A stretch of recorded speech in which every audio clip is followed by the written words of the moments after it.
Welcome to Through The Monocle. Today we are going to be discussing John Carter from 2012. This is our hidden gem for this cycle, our space western cycle, and we cannot wait to tell you why it is a hidden gem. Alright, as always, I'm your host, Grant Ingram, and joining me today, you can see his face already. Whether that's fortunate or unfortunate is up to you. I don't know either. Yeah, I'm not sure. It is Grant Skilling. Grant, how are you doing? I'm doing good. Excited to be here. Excited to talk about this movie, which was a very interesting movie to watch. Yeah, I'd never seen it before. I had not either. This was recommended by Taylor.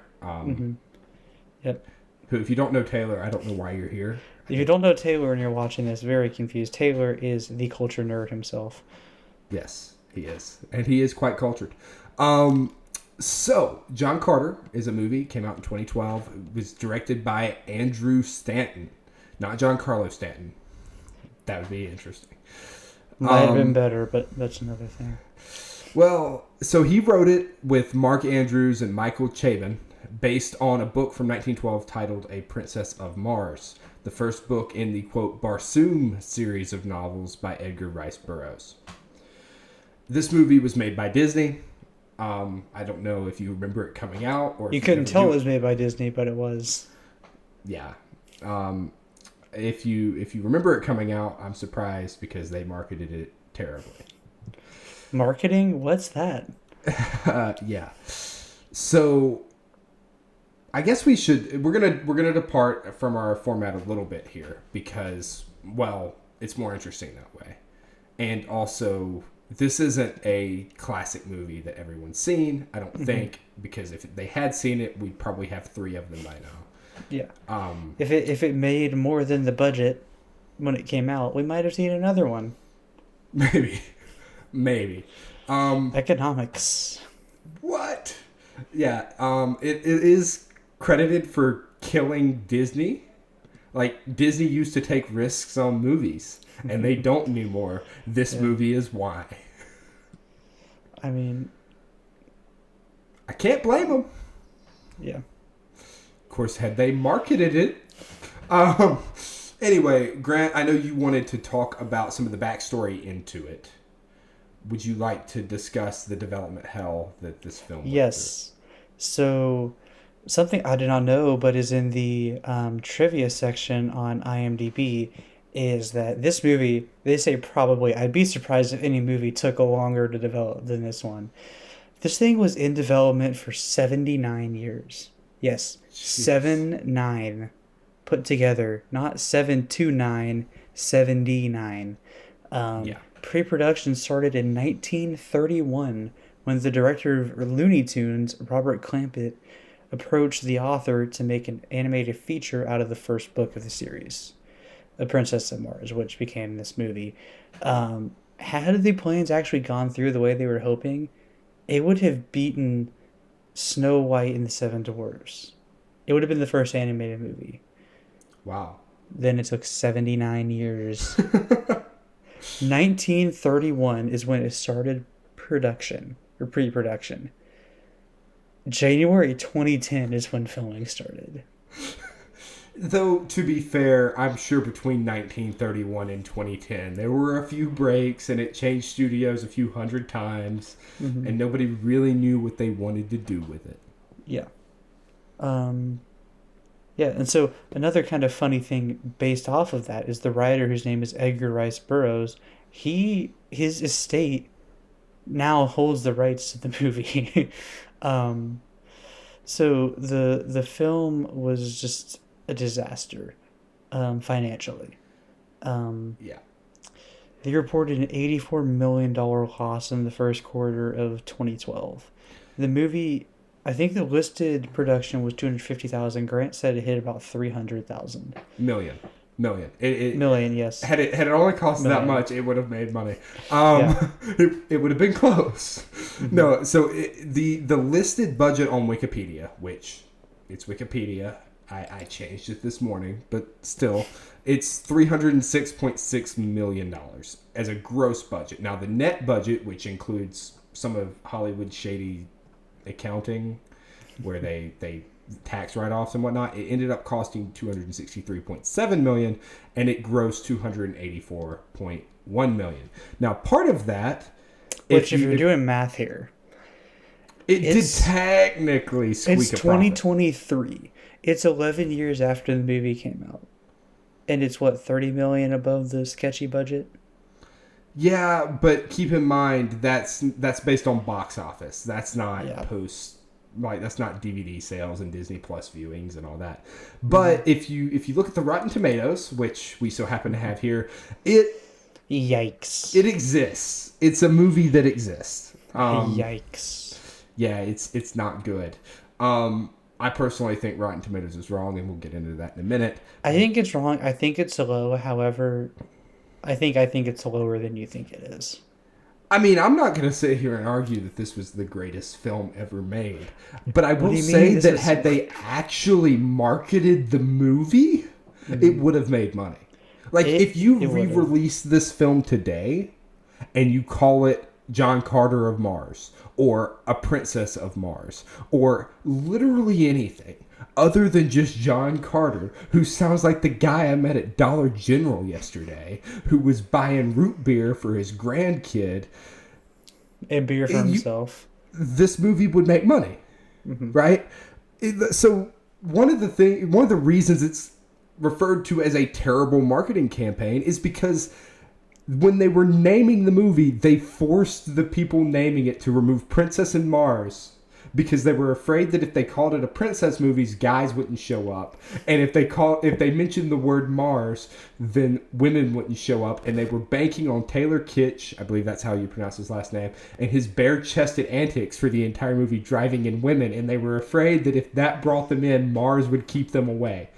So instead, we got a movie named John Carter, which tells me nothing about it. Yeah. Yeah, and the other reasons it didn't make money was obviously that was the marketing. There were management changes at the studio that made the movie, and then they didn't merchandise the thing. They spent $260 million. They spent $300 million on the movie, and then hardly, if any, made any merchandise for the movie. Gosh. That's why Disney makes so much money. I mean, look at all the Star Wars stuff they put out. I mean, Star Wars makes more money on the merchandising than it does on the films. Yeah. And this movie is ripe for merchandising. It's got giant green aliens. Yeah, it does. What kid... I remember being 8 years old when this movie came out. I wanted to see it. I wanted the toys. I didn't get to go see it, and there were no toys. So it's like, what is this movie? Mm-hmm. Yeah, the craziest thing to me is just that they made this movie and they're like, all right, well, we don't want the rights to this thing anymore. So they gave the rights back to the guy's estate. Right, because they couldn't afford, or they didn't think it'd be worth it. They have no plans, right? Yeah. Because despite the fact that the director and the entire cast is like, we'd love to do another one, and we do it for almost nothing, right? Mm-hmm. They're like, well, the first one only made $20 million because we didn't market it, and that's our fault, but really it's your fault. I'm sorry. There's a lot of crazy stuff that happened, though. Like, just a lot of stuff to get into. We're going to talk about some of it, but if you're actually interested in knowing what happened to John Carter, read the Wikipedia page. It might not all be true. It's true enough. There's something true about it, I'm sure. This movie had a cast, though. Like, just a crazy cast. Grant, you've got the IMDb pulled up. Do you want to kind of read it off? Yeah, so I mean, the cast for this movie, some of them I knew, obviously some of them I didn't. But I mean, they've got Taylor Kitsch, like you said, I think that's how you say it, is John Carter. Lynn Collins is Deja. You have Willem Dafoe as Tars, who, by the way, one of the fun facts in this is he agreed to the department because he thought it'd be fun to act in his pajamas. He did it while wearing a mocap suit and walking on stilts. Yeah. Willem Dafoe accepted the role of Tars Tarkus because he thought it'd be interesting for him to act while wearing pajamas and walking on stilts. It's fantastic. Some of these people I don't know, so if you know them, feel free to It has Mark Strong. Mm-hmm. It has Bryan Cranston, who Breaking Bad fans will know. It has Thomas Hayden Church, David Schwimmer, who played Ross and Friends. Wait, John he's in this Favreau's movie? in this movie. Yeah, no, they're all Tharks because Tharks are CG. Yeah, John Favreau's in it. let's bring in As all a these big bookie. people and make them completely unrecognizable.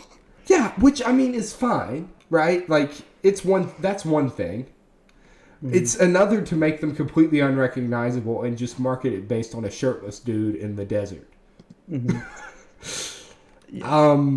Yeah, it's a surprisingly decent movie for what happened to it.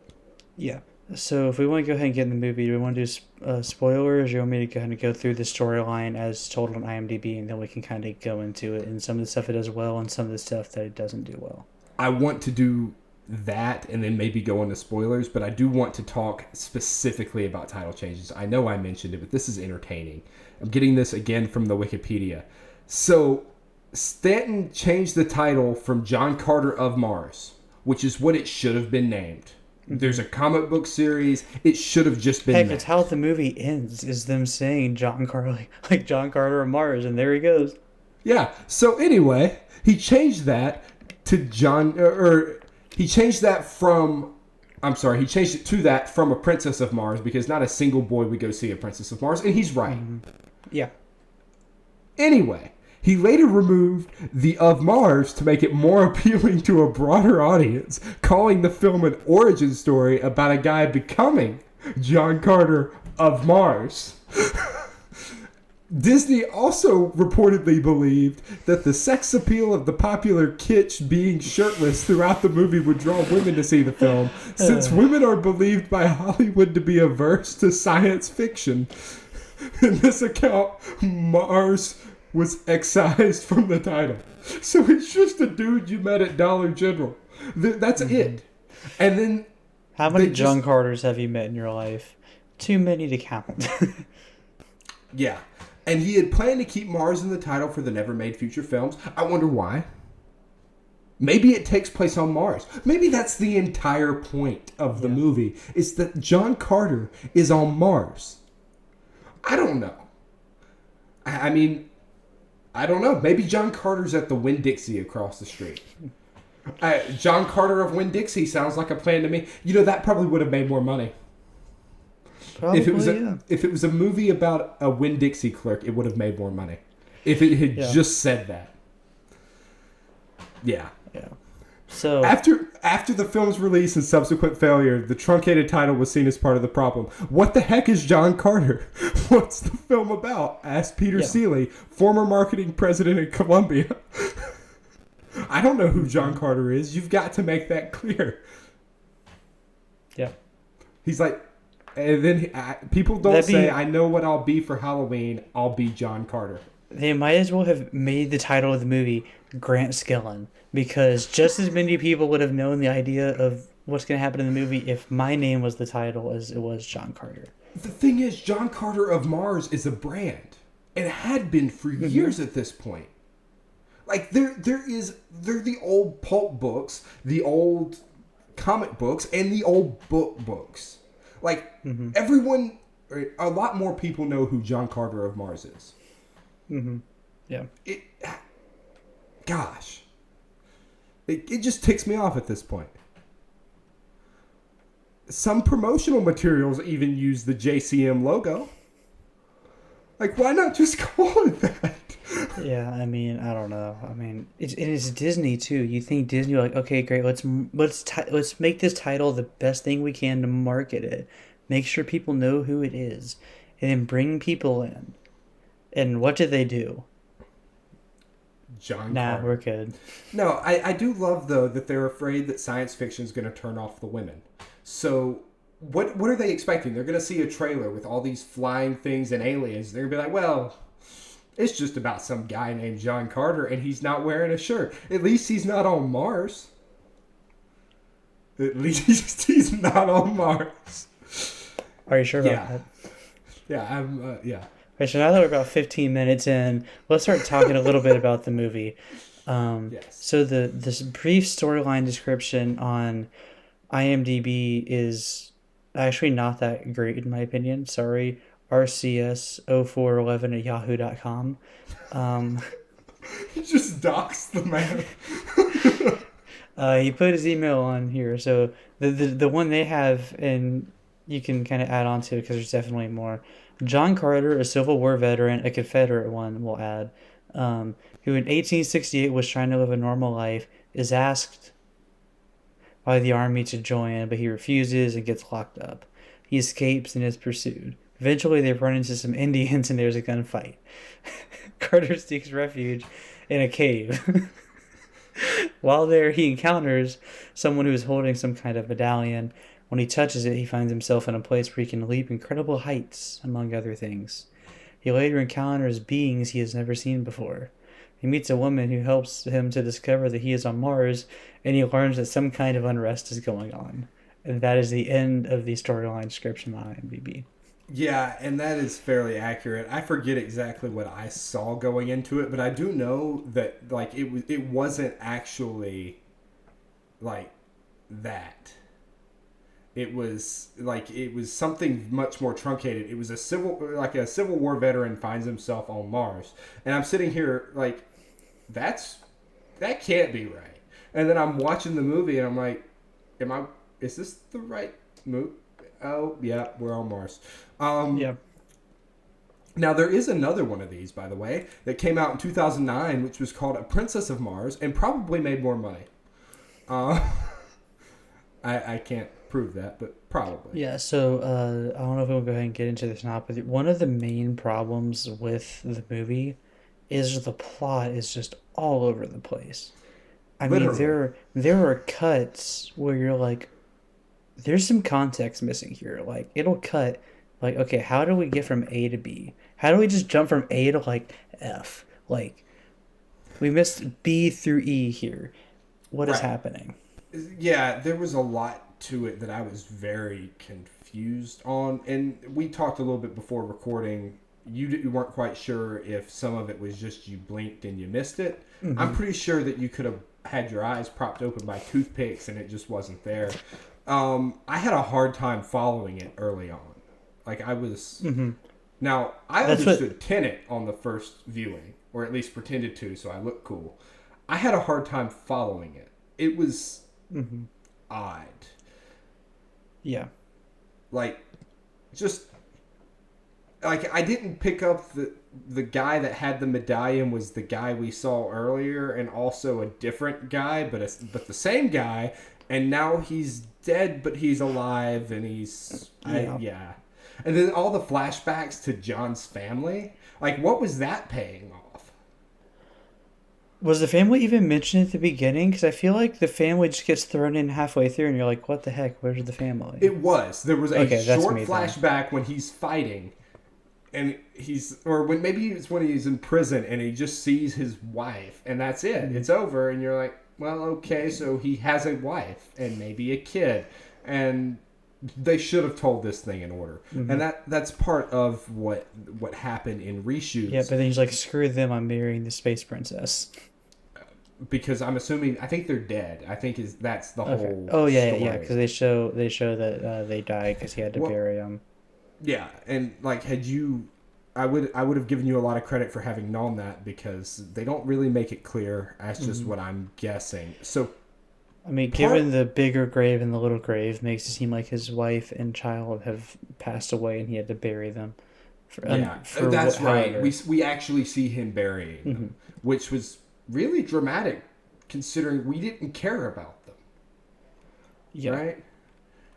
Now, I will say, and I can't find this. I was reading, though. Oh, here it is. So he reshot most of the movie twice, but... Then he'd asked his brain trust, because he came over from Pixar, he'd asked the brain trust how to do it, and they wanted him to just start it on Mars and flash back to Earth. And he's like, no, that's stupid. And he's like, I want to start it on Earth and go to Mars. And they're like, well, but then people are going to wonder what they're watching. And he's like, so why don't I just start it on Mars, and then we'll go to the title sequence, and we'll end up in 1850. He picked the compromise was worse than either option. Yeah. Because you start out, you're like, oh, it's John Carter. Oh, it's a Western. Oh. Is that so bit of Star Wars. Oh, it's a Western. What is happening? See, the thing is, it's fine if it's a space Western. Or if it's a If it's just the story that the IMDb thing told about a guy that gets picked up and put on Mars, but when you start on Mars and you start in the middle of the war on Mars with no context, it's cool. Like, I like being dropped into the middle of it, feeling like I'm watching.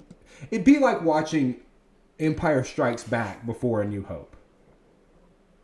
Like, there's a movie missing. Yeah. On both sides and in the middle. Just missing all around. Yeah, and part of it was his original cut was 3 hours long, and now it's 2. So there's an hour missing, and it's out of order. Sounds a lot like a Sergio Leone movie called, I think it was American Gangster. It was a 6-hour long movie overseas, and I think it was a 4-hour long movie overseas, and then over here they cut it down to 2 hours and rearranged everything. Yeah. Anyway. Yeah. Tangents. Yeah. So, another fun fact on the IMDb trivia page, while they were filming, the crew accidentally discovered a 60-foot long sauropod dinosaur skeleton. What? That's nuts. That might be the most valuable thing from the movie. Yeah. It got turned over to, obviously, the state's Land Management Bureau at that point. And each of the jumps that Taylor did, he wore a harness that allowed him to free fall at 80 miles an hour. What? He apparently found it unpleasant, as if that's a surprise. Really? Free falling at 80 miles an hour. Gosh. Mm-hmm. Gosh. Yeah, no, there's a lot of cool CG spectacle to it. Like giant green things fighting giant other things fighting humans is pretty cool. It is, yeah. Another fun fact, in the book, Carter and the natives were nude. I believe it. Yeah, I mean, you're on Mars. And I mean, you know what? If Disney's really trying to up the sex appeal for the women, why not just have Taylor Kitsch out there? Oh no, this is a bad one. Cloth. So upon getting the director's position, Andrew Stanton told Disney, "I'm not going to get it right the first time. I'll tell you that right now."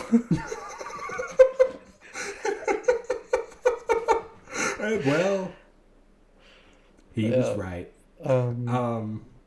Regardless of what you think about this movie, again, I really like it. There's a lot left to be desired that I personally think would have been fixed in 2 and 3. Like, I think it could have definitely been fixed. Like, just as a standalone movie, there are plenty of holes and plenty of things to criticize. However, if you give him time, if you had given him time and allowed him to tell the story, I'm sure he could have done a good job filling in holes and making it a better story. Problem is, we didn't get that. Right, it's like Star Wars. The Star Wars problems are fixed with more Star Wars. I think if you did John Carter 2 and 3, I think there would be a through story that tells better than this one. And I think he would have finally figured out that maybe if you put Of Mars in the title, your movie makes money. Yeah. I don't know. It's... Yeah. Yeah. So, part of the reason they didn't market it, by the way, is because Bob Iger had already started talking with George Lucas about buying Star Wars. So, they had no incentive to launch a successful competing franchise. Yeah, but I mean, you would still hope that your movie does well, I would think. Right, but you're not trying to spend $100 million marketing it, trying to beat Star Wars when you're about to buy Star Wars. Yeah. And one of the fun facts, I need to find this again real quick, was that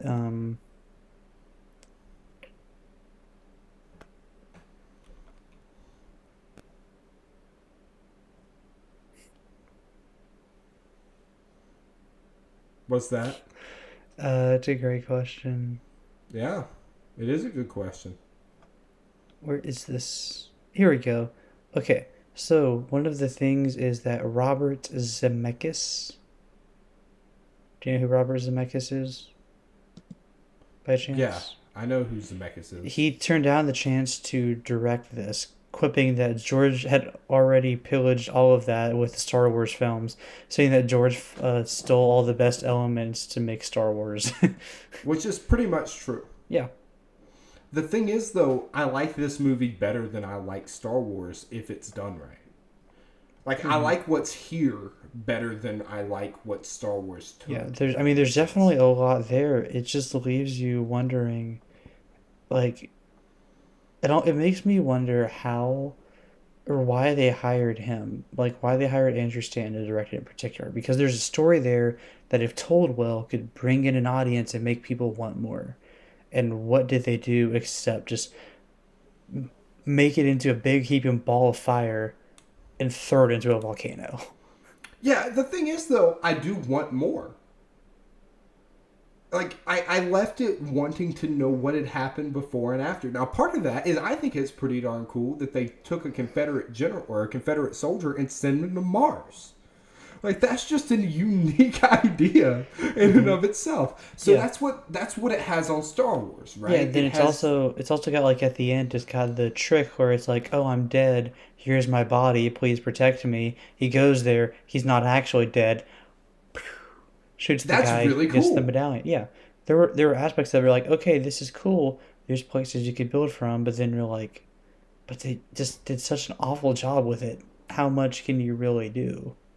I mean, you can definitely correct it, but it's going to be hard. It's going to take a lot more money and time. And how much more time are the people willing to give you after this? Well, the thing is, they should be willing to give you a lot more, because had they marketed it, the movie is good enough to make money.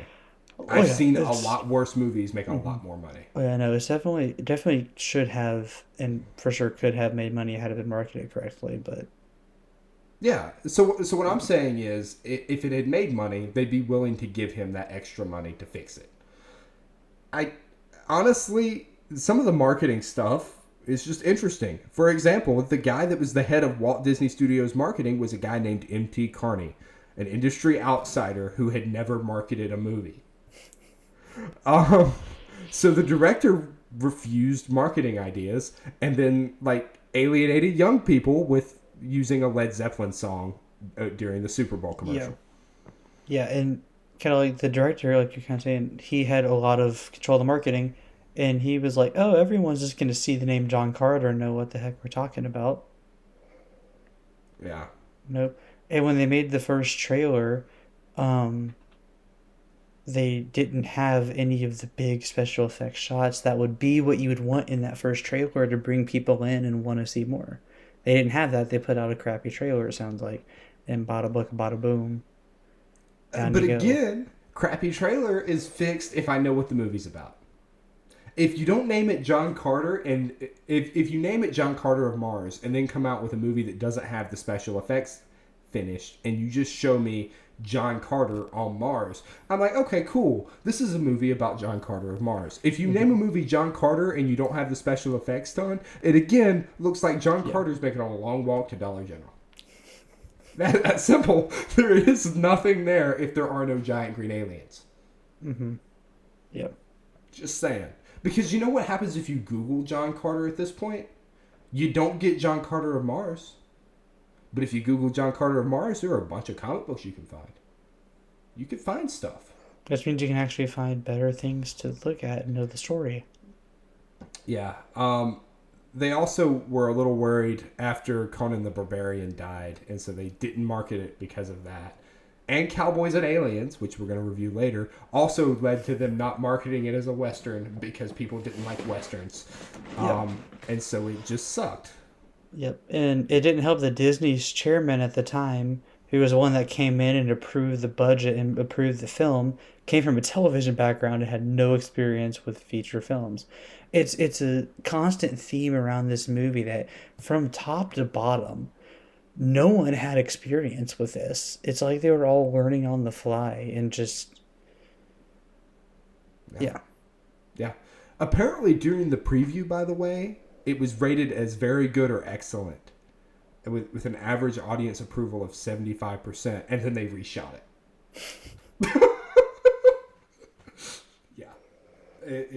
I'm sorry. The movie is good and interesting, but the story around the movie is almost more so. At least to me. Mm-hmm. I don't know. Yeah. It just makes you wonder, how the heck did they take this, and how did they take the story that there was and find a way to make the story kind of incoherent at times and wonder how the heck did we get from A to F. And then at the same time wonder how the heck did they market a movie so terribly? Like, it seems like in every aspect of marketing they made the wrong decision. In a lot of aspects of the movie, they made the wrong decision. Like you said, they had a 75% approval rating. Reshot it, guess what? That Rotten Tomatoes was 60. The other one, I don't know what it was 55. Yeah, it's not. It doesn't make sense. Now I get reshooting some of it. Whatever, Mm-hmm. you might have stuff to do. Okay, but like there's stuff there, Yeah. and it just part of the reshoots. Um, they changed the pacing of the second act, moved the motivations of the Therns clearer, or making the motivations clearer, and then developing the relationship between Carter and Thoris so that their wedding at the end was not much of a surprise. Mm-hmm. Which, sure, great, fine. Again, there's a good movie here. And looking at it through the monocle, with nearly 10 years of retrospect, it doesn't deserve what it got. It deserves better. It's a good movie. It's incoherent, and I highly suggest you watch it for yourself. Mm-hmm. We could talk spoilers, but to be honest with you, it was hard enough to follow at the beginning that it would just be the end, Yeah. and I don't think we would do it justice. Yeah. Yeah. But, I mean, that's kind of why I'm just talking about what happened around it and why they screwed it. Mm-hmm. Don't let me cut you off, though, if you'd have something just...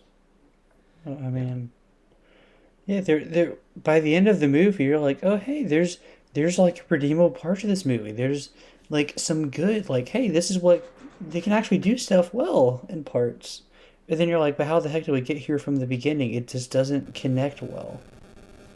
Yeah, I mean, once we got to the reveal that he had died and whatnot and all that, it started to. But had the movie been told linearly, it would have been so much better. Mm-hmm.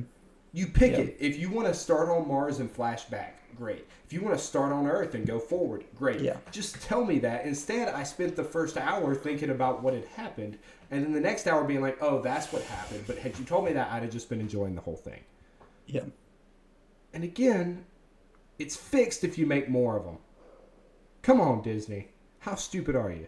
Yeah. I think we've rambled on enough. I think so too. This is, yeah. It's a good movie. Good enough movie. Yeah. All right. Like, I wouldn't sit here and say this is a great movie, everyone should watch it, but I mean, if you want to watch a space western, you want to watch something that in the future, if they ever bring it back, they've got some things to build on. This is something. I mean, the rights are out there for people to get. If there's a studio that says, "Hey, we don't want to challenge Star Wars, but we think we can do a good job adding onto the story, filling in the gaps, and just continuing it," I think there's a market there if you do it well. Yeah, or even just reboot it at this point. I don't care. Make another one. Mm-hmm. But like, yeah, the market's there. This movie or this book that the movie was based on inspired Star Wars and Dune and Star Trek and like this movie. They made the movie and marketed it in such a way that it felt like a knockoff of all three of those Mm-hmm. When it was the original. when it was the original. Yeah, that's exactly how it was. Again, if they released it, heck, Disney re-released the movie, add in an hour of footage or 30 minutes of footage. Just market it this time. It'll make money. Promise you. 100% it'll make money. I mean, heck, they keep re-releasing Avatar and it keeps making money. Why not? Yeah. Yeah. Difference is Avatar is a good movie. Well, this is not a bad movie. Avatar is a legitimately very good movie. I mean, there's a reason it made so much money. There's a reason that after 10 years or however long this thing took to come out, the second one came out, and as far as I can tell, it's doing very well. Yeah, and it is. I think it's like the third or fourth highest grossing movie in the world right now. Whereas this is bottom of the barrel. But still, there's a lot to be said for it. I personally am glad I watched it, and I would consider it to be a hidden gem, mainly because Disney chose to hide it. Yeah, less so on the gem, it's good, but more so on the hidden. Mm-hmm. Yeah. Yeah, I mean, Disney doesn't own the rights anymore. Yeah, it's on Disney Plus though. Yeah. should you choose to watch it that way. Mm-hmm. But go watch it. Tell us what you think. Leave a comment. Find Grant's email on the dark web and shoot him an email. Do something. Maybe don't. Let us know. Maybe don't. Let the cultured nerd know. You can do that. You can shoot him a DM places. But we need to hit our criteria. Grant, do you think it was overrated or underrated? I mean, you have to say overrated compared to what it's... Or, no, underrated compared to what it's at. Sorry, in my head, I'm like, it's better, but then I said overrated. I mean, with those such low ratings, it has to be underrated. Not that it's a great movie that deserves 9, even close to 10 stars. This isn't The Dark Knight. This isn't A New Hope. But it's a good movie. It's a solid movie that deserves better than what it's gotten. I think that 75 to 80 is a good number. Like, it is solid, and it could launch a very good franchise. Yeah. We're not talking to Star Wars, we're not talking to Marvel, but we're talking about a franchise that'll make money. See, the thing is, it could have been a Star Wars. It could have been. It could have been. In my opinion, anyway. Yeah, I think it's underrated as all get out. I think you should watch it. Is it rewatchable? Grant, would you go back and rewatch this? I think it's rewatchable. I mean, part of the rewatchability might be go back and see what the heck did I miss? Did I miss anything in this story? But, I mean, there are certainly parts of it that are like, oh, I'd love to go watch that again. Yeah, and, like, I think a YouTube highlight reel would be... I mean, definitely go watch that. But, like, yeah, I think it's rewatchable. I'd happily watch this again, especially if there was, like, an extended cut. Give me an extra minute, I'll go watch it. Because, 2 seconds places would make the movie a lot more coherent in the beginning. Yeah. Next criteria. Did this movie set out to do what it set out to accomplish? Answer, no. No. You want to know why? Because it was meant to be an animated film first. So that didn't get accomplished. 1931. Yeah. If you go off the original one, the answer is no. If you go off what Disney was thinking, the answer is still no, because Disney wasn't thinking, oh, we want to just make barely any money in a decade off of this movie. That's not what they were thinking when they made this movie. No, Disney wanted to launch a Star Wars killer. Mm-hmm. And instead, it flopped and they bought Star Wars. Yeah. Because they're Disney. Yeah. Now, I will say, just for fun, the next 2 movies that were going to come out would have been called Gods of Mars and Warlords of Mars, both of which had the of Mars. I think the of Mars is worth like $100 or $200 million. I think that survey says doubles the money. Anyway, yeah. So, and then finally, pass or fail. I mean, it's definitely a pass. Like, yeah. It's not a flop. It's not Cats. We're not talking about just the abomination that is some movies that have been made. Is it as good as it could have been? No. Is it as bad as it could have been? No. Yeah, this movie's major crime was it didn't make money.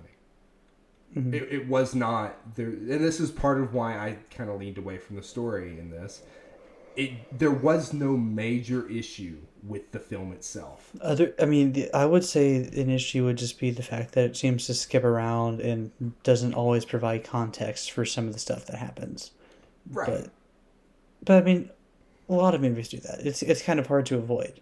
You can't address every single thing in a movie, and that's why there's theories about movies. That's why people are like, "What the heck happened here?" I mean, it's in everything. But I mean, even Star Wars, right? Yeah. Like with all their stuff. Yeah. No, I'm just saying it's major crime. The reason it didn't get a sequel, the reason it got killed and killed people's careers and got choked out by Vader. Yeah, it just didn't make money. That was it. That was its entire crime.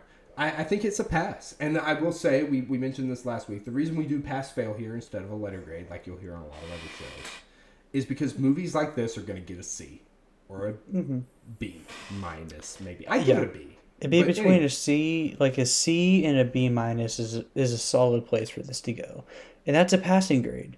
If you're in college like we are and you get a C, great, you pass the class. It's not an A plus or an S, but I know it's not a grade in school. It's not an A like The Dark Knight, but it still passes. Right, and that's like I said earlier, it's not Cats.